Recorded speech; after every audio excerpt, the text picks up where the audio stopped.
Assalamualaikum warahmatullahi wabarakatuh.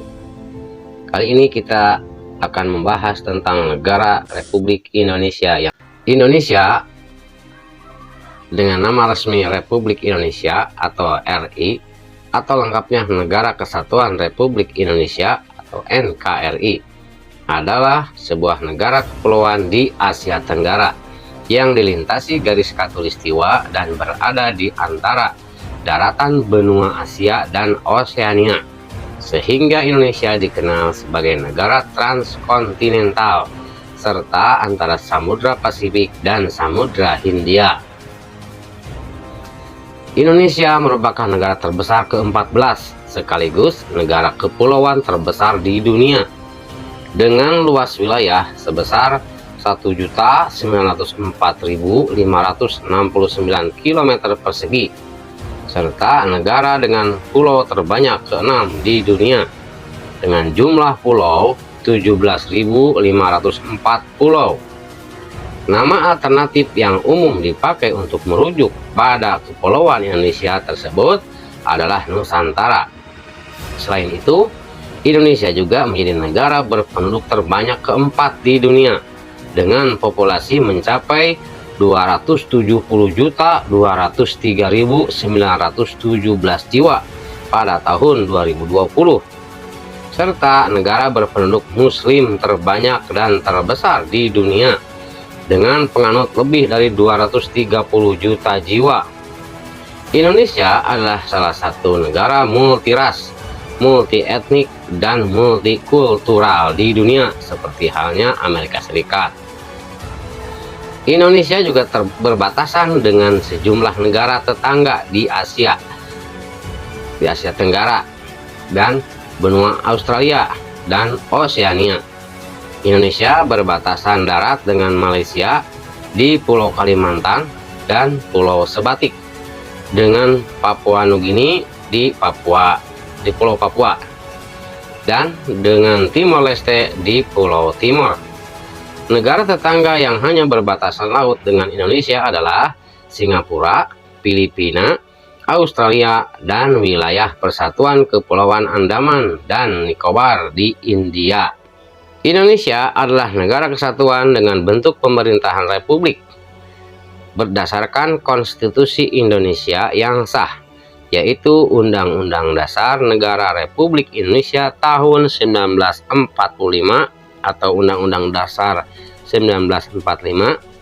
Berdasarkan Undang-Undang 1945 pula, Dewan Perwakilan Rakyat, Dewan Perwakilan Daerah, dan Presiden dipilih secara langsung oleh rakyat.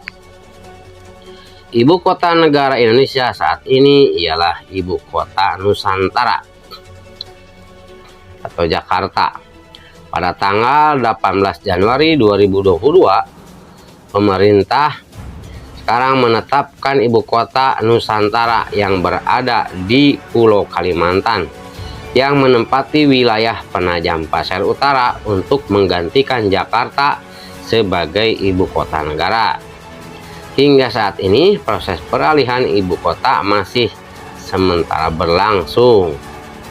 Sejarah Indonesia banyak dipengaruhi oleh bangsa-bangsa pendatang dari penjajah.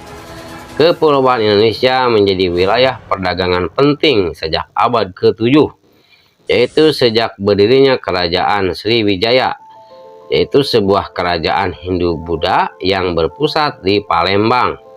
Negara Sriwijaya ini menjalin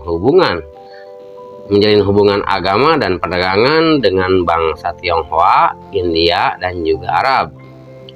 Agama dan kebudayaan Hindu-Buddha tumbuh, berkembang, dan berasimilasi di wilayah kepulauan Indonesia pada awal abad ke-4 hingga abad ke-13 Masehi. Setelah itu, para pedagang dan ulama dari Jazirah Arab yang membawa agama dan kebudayaan Islam sekitar abad ke-8 hingga abad ke-16. Pada akhir abad ke-15, bangsa Eropa datang ke Kepulauan Indonesia dan saling bertempur untuk memonopoli perdagangan rempah-rempah Maluku semasa era penjelajahan samudra. Setelah berada di bawah penjajahan Belanda lebih hampir 3 abad, Indonesia yang saat itu bernama Hindia Belanda menyatakan kemerdekaannya di akhir Perang Dunia Kedua, tepatnya tanggal 17 Agustus 1945. Selanjutnya, Indonesia juga mendapat berbagai tantangan dan persoalan berat, mulai dari bencana alam, praktik korupsi yang masif, konflik sosial, gerakan separatisme, proses demokratisasi, dan periode pembangunan, perubahan dan perkembangan sosial, ekonomi, politik, serta modernisasi yang pesat. Indonesia terdiri dari berbagai suku bangsa, bahasa, dan agama. Berdasarkan rumpun bangsa atau ras, Indonesia terdiri atas bangsa asli pribumi, yakni Mongoloid, Mongoloid Selatan, Australia, dan Melanesia, di mana bangsa Austronesia yang terbesar jumlahnya dan lebih banyak mendiami Indonesia bagian barat. Dengan suku Jawa dan suku Sunda membentuk kelompok suku bangsa terbesar dengan populasi mencapai 57% dari seluruh penduduk Indonesia. Semboyan nasional Indonesia yaitu Bhinneka Tunggal Ika, yang artinya berbeda-beda namun tetap satu, bermakna keberagaman sosial budaya yang membentuk satu kesatuan atau negara. Selain memiliki populasi penduduk yang padat dan wilayah yang luas, Indonesia juga memiliki wilayah alam yang mendukung tingkat keanekaragaman hayati terbesar kedua di dunia. Indonesia adalah anggota dari Perserikatan Bangsa-Bangsa atau PBB, dan satu-satunya anggota yang pernah keluar dari PBB, yaitu pada tanggal 7 Januari 1965 dan bergabung kembali pada tanggal 28 September 1966. Indonesia tetap dinyatakan sebagai anggota yang ke-60, keanggotaan yang sama sejak bergabungnya Indonesia pada tanggal 28 September 1950. Selain PBB, Indonesia juga negara anggota dari organisasi ASEAN, KAA atau Konferensi Asia Afrika, APEC, OKI, G20, dan sebentar lagi akan menjadi anggota OECD. Demikian informasi singkat sekitar Indonesia. Assalamualaikum warahmatullahi wabarakatuh. Semoga memberi inspirasi. Jangan lupa like dan subscribe.